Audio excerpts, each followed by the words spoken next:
No, that's not all. We're, at least Akshay and I, are here to talk about a very serious disease known as Blokkin's disease. But to first understand this disease, we must understand how a normal muscle contraction works. First, the action potential from the brain must arrive at the motor neuron.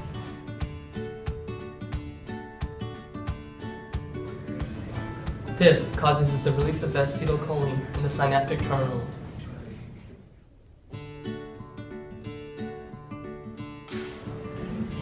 This causes the motor end plate to become permeable and sodium ions diffuse through.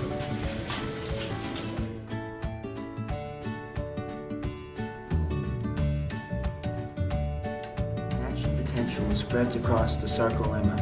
While this occurs, acetylcholine esterase removes the acetylcholine.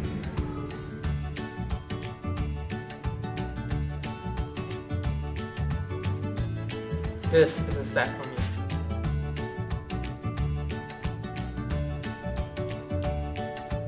So we can see the N line, myosin, and the Z line active. You can see the troponin.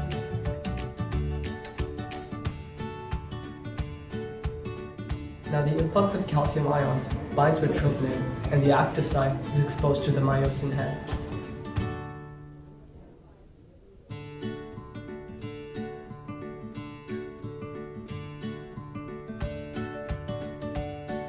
The myosin head retracts and binds to another ATP molecule.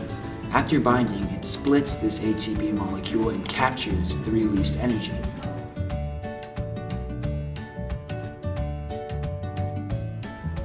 This cycle is broken when calcium concentrations return back to normal and the opposite muscle contraction occurs to set the muscle back in its original However, position. there are some people who cannot perform these movements, and these people suffer from a disease known as Blokkin's disease. As an example of a severe case, let's see.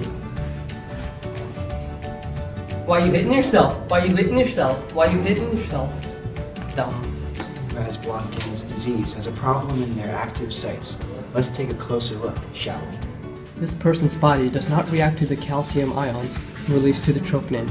In turn, the active site is never open, so muscle contraction never occurs. Essentially, the person cannot move its body, ever. This is a visual representation of what occurs between calcium and troponin to a person who has Blokkin's disease.